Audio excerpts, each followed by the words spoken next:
दिल बेठिकाना था, तुझ तक ही आना था रास्ता।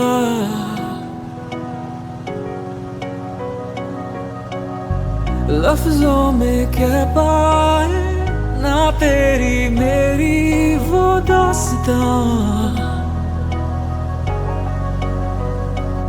अब नई सी है उम्मीदें जगी, छोड़े। गुड मॉर्निंग फ्रेंड्स, हम लोग फाइनली तारकली पहुंच गए। हम लोग बहुत सारी वाटर स्पोर्ट एक्टिविटी करने वाले और शुरुआत करते हम लोग डॉल्फिन सफारी से। इस समुंदर को देखो, क्या ही मजा आ रहा है। हम लोग आगे बढ़ने की कोशिश करते हैं और ये लहरें हमको पीछे ढकेलते जाती है। हमारी बोट थोड़ी थोड़ी आगे जाती है और लहरें उसको फिर से पीछे धक्का मार देती है। अब हम समुंदर के काफी अंदर आ चुके हैं। यहीं पे हमको और थोड़ा आगे जाना है और वहीं पे हमको डॉल्फिन दिखने वाली है। हम लोग को लेफ्ट साइड भी डॉल्फिन दिख सकती है और राइट साइड भी डॉल्फिन दिख सकती है। चढ़ रहा है नशा, दीवाना दिल मदहोश हो गया, ऐसा पहले ना हुआ कभी जादू। ये शेल आइलैंड एक लो लाइंग सैंड बार है। हाई टाइड के टाइम पे मैक्सिमम टाइम इसका हिस्सा जो है वो समुंदर में पूरी तरह से डूब जाता है और जब लो टाइड होती है तभी हम यहाँ पे आ सकते हैं। यहाँ पे कोई पेड़ पौधे या कोई दुकानें नहीं होती है। जब आप डॉल्फिन सफारी की राइड लेते हैं तो आपको शेल आइलैंड पे आने का भी मौका मिल जाता है। बिना फुटवेयर के तो आप यहाँ पे आने की गलती भी मत करना, क्योंकि जो पूरा सरफेस है वो काफी शार्प ऑब्जेक्ट और शार्प स्टोन से बना हुआ है।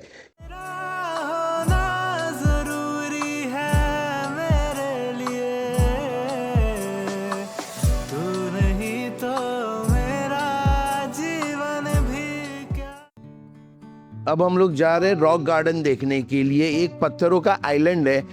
ये एक नेचुरल रॉक का कारपेट बना हुआ है जहाँ बरसों से समुद्र की लहरें आके टकराती है। इसका जो शेप है ये इस समुद्र के टकराने की वजह से ही बना हुआ है और इसको देख के इतना अच्छा लगता है। जब आप मालवन एरिया में आते हैं तब आपको ये सारा नज़ारा देखने को मिलता है। यहाँ पे आपको रॉक गार्डन देखने को मिलेगा, यहाँ पे आपको शेल आइलैंड देखने को मिलेगा, यहाँ पे आप डॉल्फिन सफारी कर सकते हैं। इतनी सारी चीज़ें आप मालवन में आके कर सकते हैं। अब हमारी सेकेंड और मेरी सबसे फेवरेट राइड है ये पैरासेलिंग। जब आपको धीरे धीरे छोड़ते हैं और आप हवा में ऊपर जाने लगते हैं और फाइनली जब आप बीच में पहुंच जाते हैं, ऐसा लगता है आप हवा में चेयर डाल के बैठे हुए हो। मतलब वो जब हवाएं आपको हिट करती है, फाइनली मैं यहाँ पे ऊपर पहुंच गया। ऐसा लग रहा है ना भाई जैसे हवा में उड़ रहा हूँ। नहीं, मैं हवा में तैर रहा हूँ। क्या ही मजा है इस पैरासेलिंग में, मजा आ गया।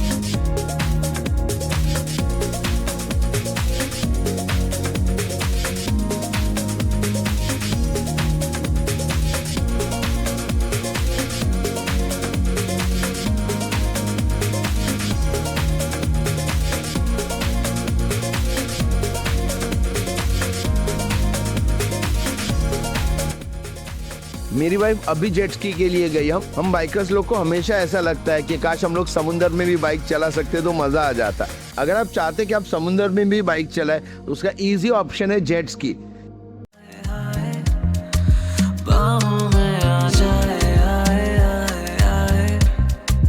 लगता मुझको हम सफर राहों में, तुझको ही चाहूं मैं, इश्क का प्याला तू मुझको पिला, बावला घूमूं मैं तेरी ही आस में, नशा जो तेरी। मजा आ गया आज का। शुरुआत हमारी डॉल्फिन राइड से हुई, उसके बाद हम लोगों ने पैरासेलिंग की, उसके बाद जेट स्की की। स्कूबा डाइविंग थोड़ा सा डाइसी है। इन्होंने अभी मुझे बताया कि पानी क्लियर नहीं है ज़्यादा, इसकी वजह से कुछ दिख नहीं रहा है और बोट भी काफ़ी कम है, तो थोड़ा सा मुश्किल लग रहा है स्कूबा डाइविंग करना। बट लेट्स सी, ट्राई करते हैं कितना हो सकता है। इतना ज़्यादा रश था यहाँ पर, माय गॉड। हम लोग को बनाना राइड और बम्बी राइड करने में कम से कम 1.5-2 घंटे से ज़्यादा का वक्त लग गया। फॉर्चुनेटली हम लोगों ने वो राइड्स कर ली। अनफॉर्चुनेटली हमारी स्कूबा डाइविंग तो नहीं हुई, बट हमने बाकी सारी वाटर स्पोर्ट एक्टिविटी कर ली और अभी इस वक्त ऑलमोस्ट 4 बज चुके हैं और अब हम लोग यहाँ पे जाके हमारा लगेज वगैरह पैक करेंगे और फिर हम लोग यहाँ से निकलने की शुरुआत करेंगे। अगर आपको बीच पे ड्राइव करने का मज़ा लेना है तो आप यहाँ पे चिवला बीच पे आ सकते हैं। यहाँ पे आपको एक अमेजिंग बीच ड्राइव का मौका मिल जाता है, बिकॉज यहाँ पे एक पैरेलल रोड है जो समुंदर के साथ साथ चलता है। आज का दिन एकदम अमेजिंग था। हम लोग चिवला बीच पे थे, जो तारकली से कुछ 10-12 किलोमीटर की दूरी पर है। रास्ता तारकली के लिए कि वहाँ पे जाने का कोई सेंस ही नहीं बनता था, तो वी चूज चिवला बीच, जो ज़्यादा फेमस नहीं है, पर वहाँ पे भी आपको सेम वाटर स्पोर्ट एक्टिविटी आप कर सकते हैं। आज हमने वहाँ पे पैरासीलिंग की और हम लोग डॉल्फिन देखने को गए थे। उसके बाद बनाना राइड्स और बाकी सारी वाटर स्पोर्ट एक्टिविटीज़ वहाँ पे की हम लोगों ने, and we had a amazing day. ये सारी एक्टिविटी ख़त्म करने में ही हमारा आधा दिन चला गया। 4 बजे तक तो हमारी एक्टिविटी ही चल रही थी। उसके बाद हम लोग खाना खाने के लिए गए और फाइनली हम लोग ने हमारा लगेज पैक किया और अब हम लोग निकल पड़े हैं कुनकेश्वर के लिए।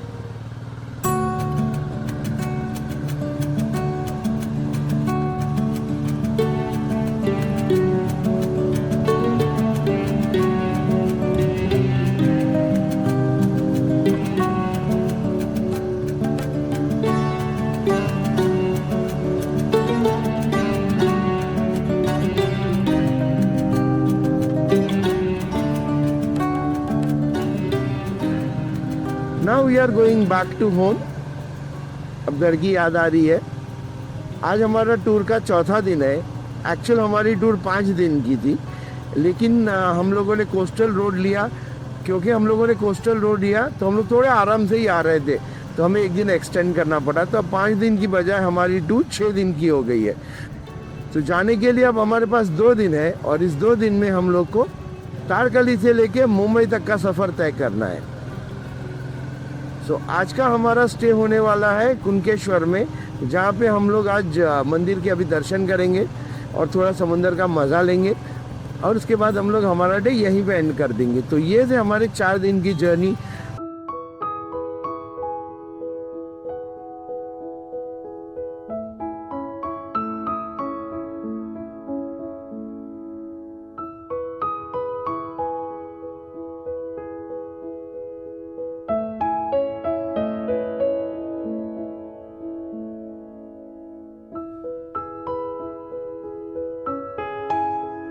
और कल हम लोग निकल पड़ेंगे मुंबई के लिए। सो मोस्ट प्रोबेबली हम लोग दाबोल या फिर दाबोली में हमारा स्टे करेंगे और वहाँ से नेक्स्ट डे हम लोग सीधा मुंबई पहुँच जाएंगे।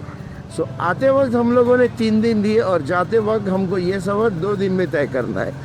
मैं समझ सकता हूँ बाकी जो राइडर्स होते हैं वो ये सारा सफ़र एक ही दिन में कर देते, बट क्योंकि ये मेरी पहली टूर है तकरीबन 5-6 साल के बाद, सो मेरे लिए इतना जल्दी जाना पॉसिबल नहीं है। तो हम लोग थोड़ा आराम से जा रहे हैं। वैसे ही 1 दिन में कोई फ़र्क नहीं पड़ने वाला है। सो अब हम लोग कुनकेश्वर से कुछ 23 किलोमीटर दूर है और आई एम श्योर जाते वक्त भी आपको वही सारे बेहतरीन नज़ारे देखने को मिलेंगे जो हमने आते वक्त एक्सपीरियंस किए थे। ये नज़ारा देखिए, क्या अमेजिंग व्यू है। यहाँ पे समंदर है, यहाँ पे समंदर है और सामने हरे भरे पहाड़ है।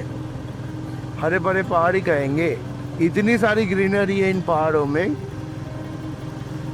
ऐसा लगता है पहाड़ को चीर के रास्ता कहीं पे जा रहा है। इससे बेहतरीन ड्राइव का मजा आप कहीं ले ही नहीं सकते। ये आपको सिर्फ कोंकण में ही मिलेगा। और जो शाम का वक्त होता है तकरीबन 5 से लेके 7 बजे तक का, ये तो गोल्डन आवर होता है बाइक राइडिंग के लिए कोंकण में। देखा करते थे पर हम डरते थे प्यार के नाम से और अंजाम से। तुझसे मिलके ये फिर से खिल के ये दिल जरा लग गया है अब काम से। अब नहीं इतना प्लेजेंट मौसम होता है यहाँ पर, ना धूप होती है, हल्की हल्की सी हवा आती रहती है और चारों तरफ ग्रीनरी आपको दिखाई देती है। और ये अमेजिंग सड़कें, इसका तो कोई तोड़ ही नहीं है। मतलब आप सुबह से शाम तक चलाते रहेंगे तब भी आप थकेंगे नहीं इन सड़कों पर। एक बार जब मानसून अच्छे से सेट हो जाएगा ना, तो हम मालवण की और एक टूर करेंगे साथ में, ताकि मैं आपको दिखा सकूं कोंकण कैसा दिखता है मानसून में। यहाँ की हरियाली, यहाँ की सड़कें, यहाँ की मिट्टी की खुशबू एकदम ही बदल जाती है मानसून के अंदर। मानसून में महाराष्ट्र से बेटर जगह घूमने के लिए पूरी दुनिया में कोई नहीं है। अगर आप मानसून का मज़ा लेना चाहते हैं तो आपको महाराष्ट्र में आना होगा। यहाँ पे आप मालशेज घाट जा सकते हैं, आप महाबलेश्वर जा सकते हैं, आप कोंकण आ सकते हैं। इतनी सारी जगह घूमने के लिए आपके पास।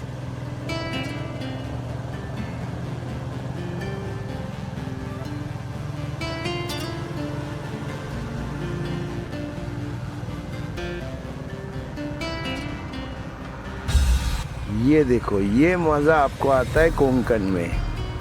आप सीधी चढ़ाई करते हैं या आप सीधा उतरते हैं। स्लोप इतने स्टेप होते हैं कि आपको लग जाता है कहीं आप गिर ना जाएं। और स्पेशली अगर आप राइडर नहीं हैं, आप पिलियन है, तो आपको डेफिनेटली ऐसी फीलिंग आ सकती है कि आप अभी गिर जाएंगे। बट ऐसा होता नहीं है, तो डरने की कोई बात नहीं है। आप इन रास्तों का मज़ा ले सकते हैं।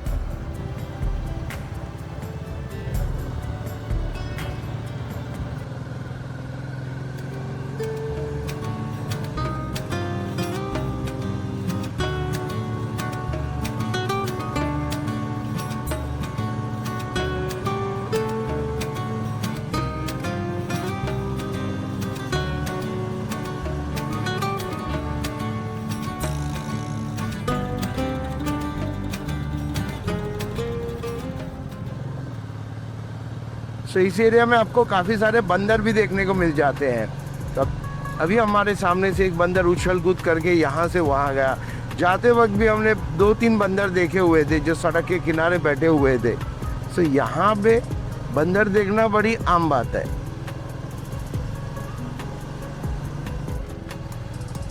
जब आप कोंकण में ड्राइव करते हैं तो आपको ऐसा ही लगता है जैसे आप कोई वीडियो गेम खेल रहे हैं। अभी अचानक से ऊपर नीचे लेफ्ट राइट आपको ऐसा लगेगा कि आगे सड़क ही नहीं है, सड़क ख़त्म हो गई है। फिर अचानक से आपको रास्ता दिखने लगेगा। ऐसी सड़कें आपको सिर्फ यहीं पे दिखेगी। मैं कभी भी कोंकण के लिए तैयार हूँ। जब भी मौका मिलेगा ड्राइव पे कोंकण आने के लिए, मैं हमेशा तैयार हूँ। एंड आई एम श्योर आप लोग भी सारे जन यही बोलेंगे। अगर आपको सच में ड्राइविंग का मज़ा चाहिए तो आपको कोंकण के इंटरनल रोड्स पे आना चाहिए। अगर आपको मुंबई से गोवा फास्ट पहुंचना है तो हाईवे का अच्छा ऑप्शन हो सकता है, लेकिन अगर आप राइड को एंजॉय करना चाहते हैं तो आपको कोंकण के इस इंटरनल रोड से आना चाहिए। इन गांव वालों के साथ इनकी ज़िंदगी को जीने का मौका मिलता है जब आप इनके गांव से गुजरते हैं तब। और ये मौका हर एक को नहीं मिलता है। अगर आपको ये मौका चाहिए तो आपको कोंकण आना होगा। यहाँ की घुमावदार सड़कें आपका इंतज़ार कर रही है, यहाँ की ये ग्रीनरी आपका इंतज़ार कर रही है, और यहाँ के ट्विस्ट एंड टर्न वाले रास्ते आपका इंतज़ार कर रहे हैं। और मॉनसून से अच्छा वक्त हो ही नहीं सकता है।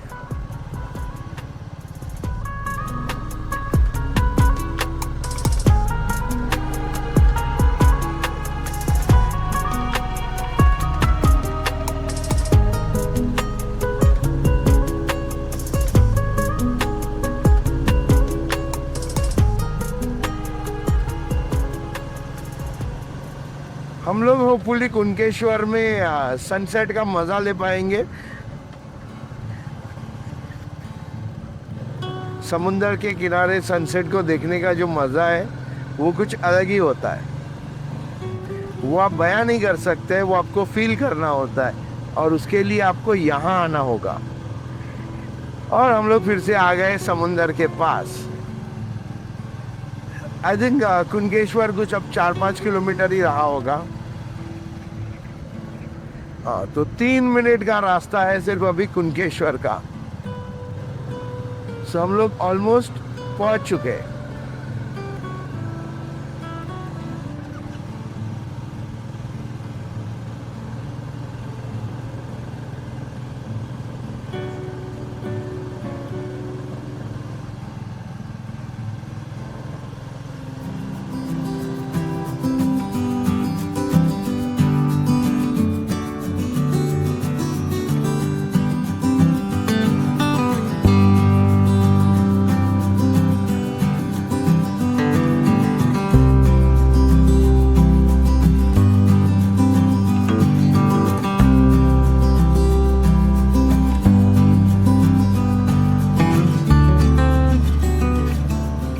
सच में आज का दिन इतना एक्साइटिंग और अमेजिंग था ना कि क्या बताऊँ।